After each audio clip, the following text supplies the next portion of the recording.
You want to look for a person that is probably not alone, is closely watched by somebody else. A person feels like they have little freedom of movement to leave where they're going.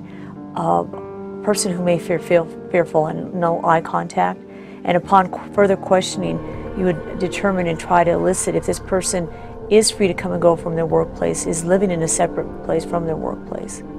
Personal possessions are another indicator. If a person does not have any personal possessions, and if they, say, are here from another country, if someone is holding their documents, those are indicators that somebody has control over this person. Many times, human trafficking victims are held without sufficient food, nourishment, health care. So many times they may be malnourished, they may be suffering injuries, they may be suffering poor hygiene, poor dental care, any of these things where they may be held in a place where they aren't cared for. Branding is a form of ownership, and we can say that we know branding as we do cattle, or back into early days of Romans where that was a sign of ownership. Today it's still used, and it's maybe more of a decorative way through a tattoo or so forth, and it can be a gang affiliation, and many times women used in the gangs will be branded and considered ownership of the gang. Labor trafficking victims may be held through debt bondage, may be living and working in the same place. Are they free to leave? Are they able to have relationships outside of the workplace? Do they come and go as they please, allowed to attend church? Any of these things are indicators, can this person freely leave? And if they're paid, what are they paid? And are they doing the work they were promised they would be doing once they were possibly enticed to come from another country or from another job, or are they doing different work? How many hours a day are they working? Sometimes some of these persons are working 14 to 16 hours days with only one break. So these are all what kind of living conditions do they live in? Are there 6 people to a 1-bedroom apartment? Any of these kind of indicators to show what their standards are for their home environment as well as their work environment.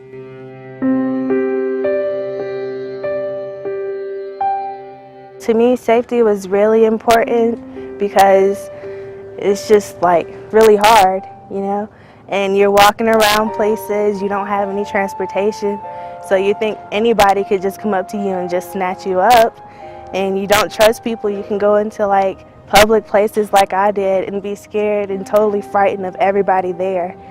You didn't want to, just want to stay to yourself, and like getting a caseworker and somebody that actually knows where you're coming from helps a lot, because you're not alone anymore. And then you find out that there's other people out here just like you, so you're not scared, and you can go to meetings to get help and be in the same place with other people that's been through the same thing you've been through. I've done this work for many, many years and have seen all varieties of mental illness and trauma and other challenges that these folks are dealing with. This is a higher level in our experience so far. The old models that we've used, the traditional models of psychotherapy that may have been effective, may not be effective with these folks.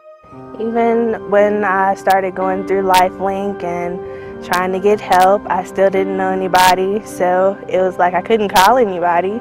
I didn't have a phone. I was alone, didn't have any family out here. Basically just trying to make it on my own without anything, but it's hard. It's really hard.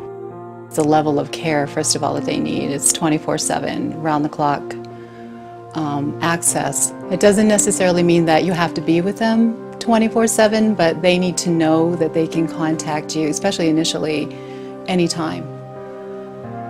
So that's very important. That helps establish the trust also, and also imparts that feeling of safety. Okay, somebody else knows my situation, somebody else knows that I'm alone, somebody else knows that I'm vulnerable and I need help, and I need somebody to know that. And so I think it's really intensive case management, as opposed to just, at 5 o'clock, I'll see you tomorrow at 9 o'clock in the morning or something, Well, the establishment of trust with this population is the most critical component. Nothing else is going to happen unless they're able to trust that you're able to work with them and help them out. They have been so wounded, so harmed by people who asked for their trust in the past, that it just takes that much more to really get them on board with what you're trying to do. And even ongoing, it's you know, you've worked with them for a long period of time, and suddenly, you know, one mistake that you make or one interpretation of a failure on your part, and you're almost back to square one. You can't trust many people because the person you thought you trusted ended up making you do something you never wanted to do. So it's hard. I think when you're talking with one of these victims, when they're first coming into your clinic, you need to be very sensitive, very, very compassionate, very sensitive to what they've gone through.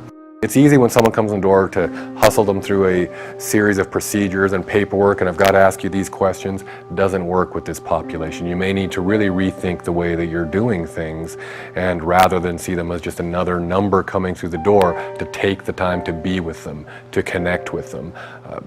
You know, in our situation, even prior to having someone come in for our official intake, we've provided them with many hours of intensive case management, meeting them where they are, out in the community, and just connecting with them, because it takes a heck of a lot of trust for them. Even if the legal system is telling them to do it, it takes a lot of trust for them to come in the door and get the help that we think they need. So you may have to do a lot of legwork prior to actually getting them in the door.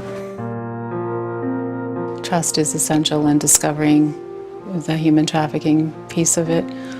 I don't think that in the entire year that I've worked with one particular client, she's ever identified herself as being a victim.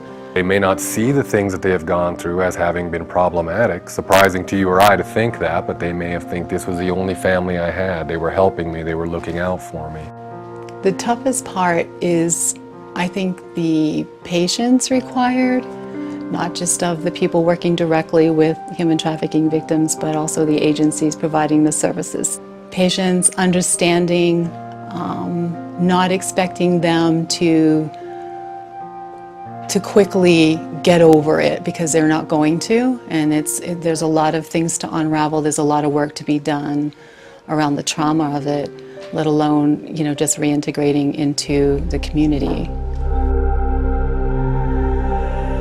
The scariest part was that I thought he would never go to jail, and that I would still have to worry about people finding me and never knowing where to look or where to go or who to talk to. Safety is a very big issue because, first of all, of the domestic violence component. So people who have been trafficked tend to have domestic violence in their relationships, and they can be very dangerous. Yes, the therapy is important, but honestly, therapy may not be the most important thing starting out with. Getting someone off the street, getting some food in someone's belly, getting some benefits so that they can live a life, that's where it has to start.